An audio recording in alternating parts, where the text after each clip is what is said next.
Maintenant, le résultat des élections à Terre-Neuve et Labrador d'hier pourrait avoir des sérieuses conséquences sur l'avenir énergétique du Québec, parce que c'est le conservateur Tony Wakeham qui a remporté le scrutin dans un vote serré. Durant la campagne, lui a laissé planer le doute sur son appui à l'entente sur le barrage de Churchill Falls qui a été signé en décembre entre François Legault et l'ancien premier ministre libéral Andrew Furey.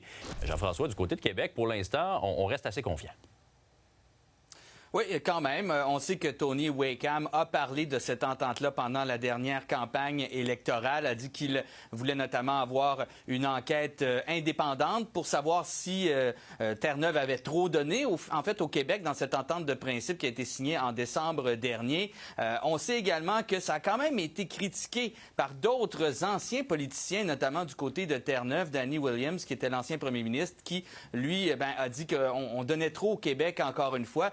Faut dire que cette entente-là, la première, celle qui est en vigueur en ce moment avec le Québec, date de 1969 et ça a causé beaucoup de ressentiment du côté des gens de Terre-Neuve. Québec qui avait aidé en grande partie là, à financer le barrage de Churchill Falls, mais en contrepartie avait une entente où on paye seulement 0,2 cents le kilowattheure et ça, c'est jusqu'en 2041. Donc avec l'entente qui a été signée entre François Legault et l'ancien premier ministre libéral Andrew Furey, qui a été remplacé par John Hogan en mai dernier, bien, on assurait quand même là, que le Québec allait payer plus cher, 6 cents environ le kilowattheure, jusqu'en 2075. Du côté du Québec, on dit, le premier ministre François Legault ce matin sur la plateforme X se dit convaincu que l'entente de principe sur le développement énergétique du Labrador est bénéfique tant pour Terre-Neuve et Labrador que pour le Québec. Soyez assurés de notre entière disposition pour poursuivre notre collaboration avec Terre-Neuve et Labrador. Ah, tu l'as mentionné, c'est un projet important. Je me souviens à quel point ça avait été annoncé en grande pompe à l'époque.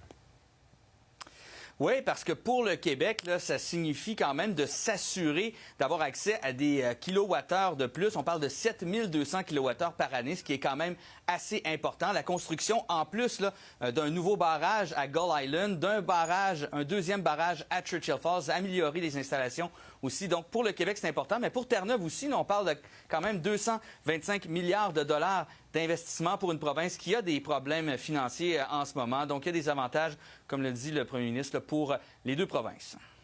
Merci beaucoup, Jean-François.